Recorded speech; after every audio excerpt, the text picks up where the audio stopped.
You don't want to show them walking for 3 minutes down the hallway because that's boring. There's a best practice in writing that everybody knows. We talk about it all the time, and it is getting in our way these past few weeks. We've talked in the past couple of episodes about the scenes that we are each writing, and we've had some back and forth on that, and it is showing up in recognizing the non-value of this particular best practice. We've talked a bit in the past few videos, like you've said, about the scenes we're working on, so we won't go into too much detail here, but just overview. Our main character needs to go from discovery to decision to action, and his parents are involved in helping him get to that point, or possibly hindering him, depending on a couple of different things. And so as we're exploring that, we're realizing that there is actually a lot more that goes into that process than we were originally thinking. And so part of what we're trying to balance is how much of that do we actually need to write down in the story, and how much of that can we just kind of gloss over and tell about instead of actually showing it in the book. So you were talking about the interaction that Arnold, we'll go ahead and say his name. Right. We're not going into detail about what's going on, but you said he discovered some facts or some evidence of something and had a conversation with his parents, and we as authors want him to make a particular decision. And we've been going through trying to figure out what would the parents' discussion with each other look like. And we're realizing that what would be realistic for them to have as a response would not end up with as quick of a decision as we were thinking about. And we needed to expand the timeline between discovery, decision, and action.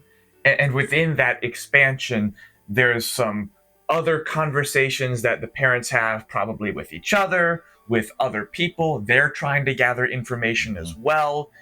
And we're trying to figure out how much of this actually needs to be, and of course they're having conversations with Arnold about it, and how much of that do we actually need to show in the story, and how much of that can we gloss over.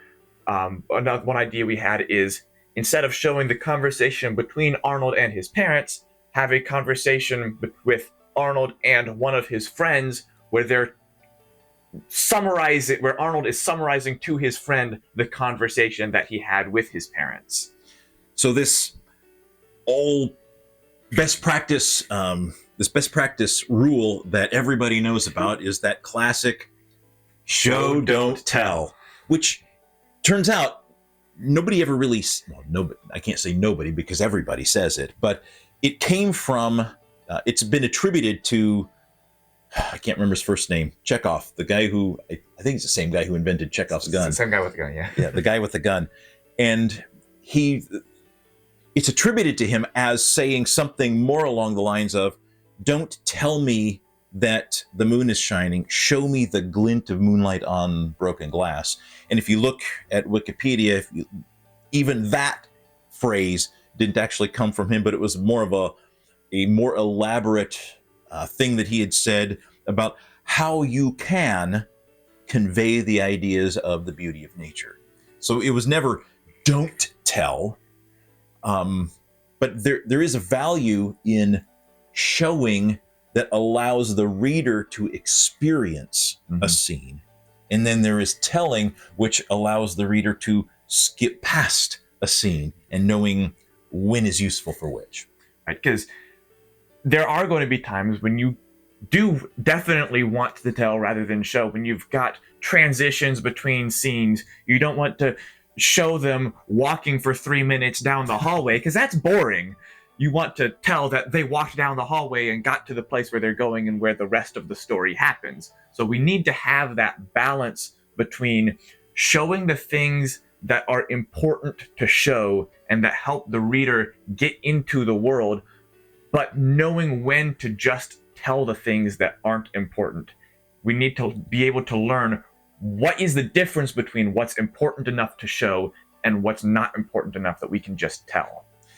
And right now, as we're looking through the things that need to happen between discovery, decision, and action, we're not sure what those are yet. But that's going to be one of the next things that's on our list, to start mapping out what the potential scenes are going to be as far as what's happening, and then decide from those which ones are we actually going to write as scenes and which ones are we just going to tell about. And even the ones that we just tell about, we will probably still at least write up somewhat of that for ourselves. So when we are writing the subsequent scenes that actually do appear in the book, we have something to reference and we know what happened with the characters before. So our question to you then, for the comments, what is an example of a place that you have seen where an author has really effectively told rather than showing, and why was that important in the book? Let us know in the comments, and we look forward to seeing you again next week.